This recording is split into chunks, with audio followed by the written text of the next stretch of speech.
ಎಲ್ಲರಿಗೂ ನಮಸ್ಕಾರ. ನಿತ್ಯ ಭವಿಷ್ಯ ಯೂಟ್ಯೂಬ್ ಚಾನಲ್ಗೆ ಸ್ವಾಗತ.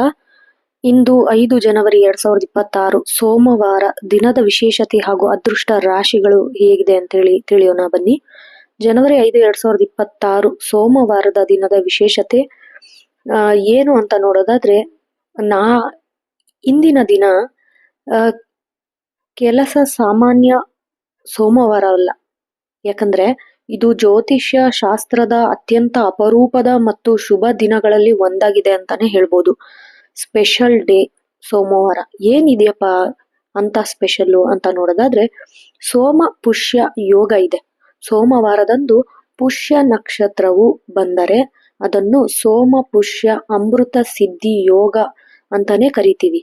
ಪುಷ್ಯ ನಕ್ಷತ್ರವನ್ನು ಎಲ್ಲಾ ನಕ್ಷತ್ರಗಳ ರಾಜ ಎಂದು ಕರೆಯುತ್ತಾರೆ.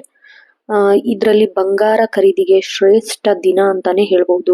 ಈ ದಿನ ನೀವು ಚಿನ್ನ ಅಥವಾ ಬೆಳ್ಳಿ ಖರೀದಿಸಿದರೆ ಅದು ಮನೆಯಲ್ಲಿ ಅಕ್ಷಯವಾಗಿ ಬೆಳೆಯುತ್ತದೆ ಎಂಬ ನಂಬಿಕೆ ಕೂಡ ಇದೆ. ಯಾವಾಗ ಸೋಮ ಪುಷ್ಯ ಯೋಗದಲ್ಲಿ ನೀವು ಬರೀ 1 ಗ್ರಾಮ್ ಬಂಗಾರ ತಗೊಳ್ಳಿ ಅಥವಾ ಒಂದೇ ಒಂದು ಎಷ್ಟಾದ್ರೂ ಒಂದು ಸಣ್ಣ ಬೆಳ್ಳಿ ತಗೊಳ್ಳಿ, ಇವತ್ತಿನ ದಿನ ನೀವು ಖರೀದಿ ಮಾಡಿದ್ರೆ ನಿಮ್ಗದು ಬೆಳಿತಾನೆ ಹೋಗ್ತಾ ಇರತ್ತೆ ಹೊರತು ಕಡಿಮೆ ಅಂತೂ ಆಗಲ್ಲ.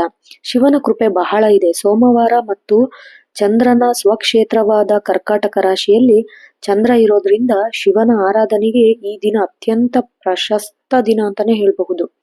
ನೀವು ಏನೇ ಬೇಡಿಕೆಯನ್ನ ಇಟ್ರೆ ಶಿವನ ಪೂಜೆ ಮಾಡಿ ಅದು ಈಡೇರತ್ತೆ ಈ ದಿನ ಅಂತ ಹೇಳಬಹುದು. ಕಾರ್ಯಸಿದ್ಧಿ ಆಗೋ ದಿನ.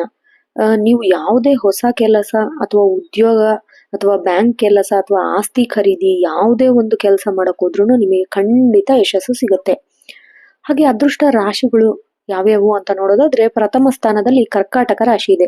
ಯಾವ ಕಾರಣಕ್ಕೆ ಅದೃಷ್ಟ ಅಂತ ನೋಡೋದಾದ್ರೆ, ಚಂದ್ರನು ನಿಮ್ಮದೇ ರಾಶಿಯಲ್ಲಿ ಪುಷ್ಯ ನಕ್ಷತ್ರದೊಂದಿಗೆ ಇರೋದ್ರಿಂದ ನೀವೇ ಇವತ್ತಿನ ದಿನದ ಹೀರೋ ಅಂತ ಹೇಳಬಹುದು. ನಿಮಗೆ ಏನ್ ಫಲ ಸಿಗತ್ತಪ್ಪ ಇವತ್ತಿನ ದಿನದಲ್ಲಿ ಅಂದ್ರೆ, ಕೈ ಹಾಕಿದ ಕೆಲಸ ಸುಲಭವಾಗಿ ಪೂರ್ಣಗೊಳ್ಳುತ್ತೆ.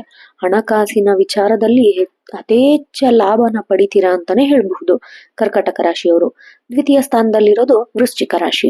ಯಾವ ಕಾರಣಕ್ಕೆ ನಿಮಗೆ ಲಾಭ ಅನ್ನೋದಾದ್ರೆ, ಭಾಗ್ಯ ಸ್ಥಾನದಲ್ಲಿ ಚಂದ್ರ ಮತ್ತು ಪುಷ್ಯ ನಕ್ಷತ್ರದ ಪ್ರಭಾವವಿದೆ. ನಿಮಗೆ ಏನ್ ಫಲ ಸಿಗತ್ತೆ ಅಂತ ನೋಡೋದಾದ್ರೆ, ಅದೃಷ್ಟವು ನಿಮ್ಮ ಬೆನ್ನೇರುತ್ತದೆ. ದೀರ್ಘಕಾಲದ ಕನಸುಗಳು ನನಸಾಗಿ ನಿಮಗೆ ಹೊಸ ಹಾದಿ ತೆರೆಯುತ್ತೆ ಅಂತಾನೆ ಹೇಳಬಹುದು. ತೃತೀಯ ಸ್ಥಾನದಲ್ಲಿರುವ ಅದೃಷ್ಟ ರಾಶಿ ಕನ್ಯಾ ರಾಶಿ. ಯಾವ ಕಾರಣಕ್ಕೆ ನಿಮಗೆ ಲಾಭ ಅಂತ ನೋಡೋದಾದ್ರೆ, ಲಾಭ ಸ್ಥಾನದಲ್ಲಿ ಗ್ರಹಗಳ ಸಂಯೋಜನೆ ಇರೋದ್ರಿಂದ ಹಣದ ಹರಿವು ಬಹಳಷ್ಟು ಹೆಚ್ಚಾಗತ್ತೆ ನಿಮಗೆ. ಹಾಗೆ ಫಲ ಏನು ಅಂತ ನೋಡೋದಾದ್ರೆ, ಉದ್ಯೋಗದಲ್ಲಿ ಪ್ರಮೋಷನ್ ಅಥವಾ ವ್ಯಾಪಾರದಲ್ಲಿ ಅನಿರೀಕ್ಷಿತ ಧನ ಲಾಭನ ಕೇಳ್ತೀರಾ ನೀವು ಇವತ್ತಿನ ದಿನದಲ್ಲಿ. ಮುಂದಿನ ಅದೃಷ್ಟ ರಾಶಿ ಮೀನರಾಶಿ. ಯಾವ ಕಾರಣಕ್ಕೆ ಲಾಭ ಇದೆ ಅಂತ ನೋಡೋದಾದ್ರೆ, ಪಂಚಮ ಸ್ಥಾನದಲ್ಲಿ ಚಂದ್ರನು ನಿಮ್ಮ ಸೃಜನಾತ್ಮಕ ಯಶಸ್ಸು ನೀಡುತ್ತಾನೆ. ಏನು ನಿಮಗೆ ಫಲ ಇದೆ ಅಂದ್ರೆ, ವಿದ್ಯಾರ್ಥಿಗಳಿಗೆ ಮತ್ತು ಕಲಾ ಕ್ಷೇತ್ರದಲ್ಲಿರೋರಿಗೆ ಅತಿ ದೊಡ್ಡ ಅವಕಾಶ ಸಿಗತ್ತೆ ಇವತ್ತಿನ ದಿನ ಅಂತಾನೆ ಹೇಳಬಹುದು. ಮುಂದಿನ ಅದೃಷ್ಟ ರಾಶಿ ಯಾವುದು ಅಂತ ನೋಡೋದಾದ್ರೆ, ವೃಷಭ ರಾಶಿ. ಯಾವ ಕಾರಣಕ್ಕೆ ನಿಮಗೆ ಅದೃಷ್ಟ ಅಂದ್ರೆ, ತೃತೀಯ ಸ್ಥಾನದ ಶುಭ ಪ್ರಭಾವದಿಂದ ಧೈರ್ಯ ಮತ್ತು ಸಾಹಸದ ಕೆಲಸಗಳಲ್ಲಿ ಜಯ ಸಿಗತ್ತೆ ನಿಮಗೆ.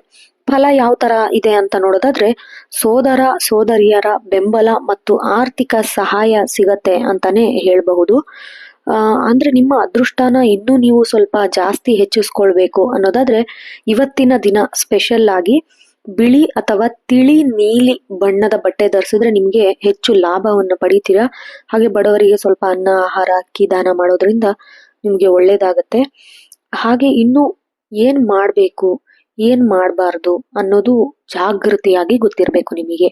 ಏನು ಮಾಡ್ಬೇಕು, ಮೊದಲನೇದಾಗಿ ಖರೀದಿ ವಿಚಾರ ನೋಡೋದಾದ್ರೆ, ಚಿನ್ನ ಬೆಳ್ಳಿ ಭೂಮಿ ಅಥವಾ ಹೊಸ ವಾಹನ ಖರೀದಿಸಲು ಈ ದಿನ ನಿಮಗೆ ಬಹಳ ಸೂಕ್ತವಾದ ದಿನ ಅಂತಾನೆ ಹೇಳಬಹುದು.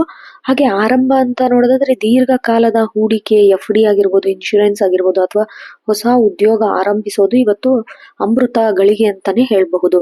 ಪೂಜೆ ನಾನು ಮಾಡ್ತೀನಿ ಅನ್ನೋದಾದ್ರೆ, ಸೋಮವಾರ ಆಗಿರೋದ್ರಿಂದ ಶಿವಲಿಂಗಕ್ಕೆ ಪಂಚಾಮೃತ ಅಭಿಷೇಕ ಅಥವಾ ನಿಮ್ಮ ಎಲ್ಲಾ ದೋಷಗಳು ನಿವಾರಿಸಕ್ಕೆ ಶಿವನ ಪೂಜೆ ಮಾಡಿದ್ರೆ ನಿಮಗೆ ಬಹಳಷ್ಟು ಒಳ್ಳೇದಾಗತ್ತೆ. ಹಾಗೆ ಒಳ್ಳೇದು ಗೊತ್ತಾಯ್ತು. ಏನ್ ಮಾಡಬಾರ್ದು ಇವತ್ತಿನ ದಿನ ಅಂತಂದ್ರೆ, ಮನೆಯ ಹಿರಿಯರ ಅಥವಾ ಮಹಿಳೆಯರೊಂದಿಗೆ ವಾದ ಮಾಡಬೇಡಿ. ಯಾಕಂದ್ರೆ ಚಂದ್ರನು ಸ್ತ್ರೀ ಕಾರಕ ಆಗಿರೋದ್ರಿಂದ ಅದರಿಂದ ನಿಮಗೆ ಬಹಳಷ್ಟು ಎಫೆಕ್ಟ್ ಆಗತ್ತೆ. ಆಮೇಲೆ ಆಲಸ್ಯ ಬೇಡ. ಇವತ್ತು ಪುಷ್ಯ ನಕ್ಷತ್ರವು ಸಕ್ರಿಯವಾಗಿದ್ದ ಆಲಸ್ಯ ಮಾಡಬಾರ್ದು. ಇದು ನಿಮಗೆ ಪ್ರಗತಿ ಕುಂಠಿತ ಮಾಡುವ ಸಾಧ್ಯತೆ ಕೂಡ ಇದೆ. ಹಾಗೆ ಇವತ್ತಿನ ದಿನದಲ್ಲಿ ಶುಭ ಮುಹೂರ್ತ ಏನಾದ್ರೂ ಇದೆಯಾ ಅಂತ ನೋಡೋದಾದ್ರೆ ಹೌದು, ಅಭಿಜಿತ್ ಮುಹೂರ್ತ ಮಧ್ಯಾಹ್ನ 12 ಗಂಟೆಯಿಂದ 12:48 ಒಳ್ಳೆ ಮುಹೂರ್ತ ಇದೆ. ಯಾವುದೇ ಶುಭ ಕೆಲಸ ಮಾಡೋದಿದ್ರೆ ಈ ಟೈಮಲ್ಲಿ ಮಾಡಿದ್ರೆ ನಿಮಗೆ ಒಳ್ಳೇದಾಗತ್ತೆ. ಹಾಗೆ ಅಮೃತ ಕಾಲ ನೋಡೋದಾದ್ರೆ ಸಂಜೆ 4:30 6 ಗಂಟೆ 6:10 ಒಳ್ಳೆ ಅಮೃತ ಕಾಲ ಇದೆ. ಆಮೇಲೆ ವರ್ಜ್ಯಂ ತ್ಯಜಿಸಿ ಏನ್ ಮಾಡ್ಬೇಕು, ಬೆಳಗ್ಗೆ 10:45 12:15 ಯಾವುದೇ ಅಂತ ದೊಡ್ಡ ನಿರ್ಧಾರವನ್ನು ಮಾಡಕ್ ಹೋಗ್ಬೇಡಿ ಈ ಟೈಮಲ್ಲಿ. ಅದು ನಿಮಗೆ ಜಾಸ್ತಿ ಎಫೆಕ್ಟ್ ಆಗಲ್ಲ. ಆಮೇಲೆ ವಿಶೇಷ ಪರಿಹಾರ ಏನಾದ್ರೂ ಬೇಕು ಇವತ್ತಿನ ದಿನ ಅಂತ ನೋಡೋದಾದ್ರೆ, ನೀವು ಹಣಕಾಸಿನ ತೊಂದರೆಯಲ್ಲಿದ್ರೆ ಅಥವಾ ಮಾನಸಿಕ ನೆಮ್ಮದಿ ಇಲ್ದಿದ್ರೆ ಏನ್ ಮಾಡ್ಬೇಕು, ರಾತ್ರಿ ಚಂದ್ರನ ದರ್ಶನ ಮಾಡಿ 1 ಲೋಟ ಹಾಲಿನಲ್ಲಿ ಸಕ್ಕರೆ ಬೆರೆಸಿ ಅದನ್ನು ಬಡವರಿಗೆ ಅಥವಾ ಅರ್ಚಕರಿಗೆ ದಾನ ಮಾಡಿ. ಇದು ನಿಮ್ಮ ಜಾತಕದಲ್ಲಿರುವ ಚಂದ್ರನ ಬಲವನ್ನು ಹೆಚ್ಚಿಸುತ್ತದೆ. ಹೀಗಾಗಿ ನಿಮಗೆ ಒಳ್ಳೆ ಅದೃಷ್ಟನ ಕಂಡು ಬರುತ್ತೆ ಅಂತಾನೆ ಹೇಳ್ಬಹುದು. ನಾನು ಕೆಲವೊಂದು ಪರಿಹಾರ ಹೇಳ್ತೀನಲ್ಲ, ಅದನ್ನ ತಪ್ಪದೆ ಮಾಡಿ ನಿಮಗೆ ಅದರಿಂದ ಎಫೆಕ್ಟ್ ಚೆನ್ನಾಗಾಗಿದ್ದಲ್ಲಿ ದಯಮಾಡಿ ನನಗೆ ಕಾಮೆಂಟ್ ಮಾಡಿ ಹೇಳಿ. ಈ ವಿಡಿಯೋ ನಿಮಗೆ ಇಷ್ಟ ಆದಲ್ಲಿ ನಿತ್ಯ ಭವಿಷ್ಯ ಯೂಟ್ಯೂಬ್ ಚಾನಲ್ಗೆ ಸಬ್ಸ್ಕ್ರೈಬ್ ಮಾಡಿ. ಹಾಗೆ ವಿಶೇಷತೆಗಳು, ದಿನದ ವಿಶೇಷತೆ ಹಾಗೂ ಅದೃಷ್ಟ ರಾಶಿಗಳಲ್ಲಿ ನಿಮಗೆ ಹೇಳಿರುವ ವಿಚಾರಗಳು ಸತ್ಯ ಎನಿಸಿದಲ್ಲಿ ನನಗೆ ಕಮೆಂಟ್ ಮಾಡಿ ತಿಳಿಸಿ. ಧನ್ಯವಾದಗಳು.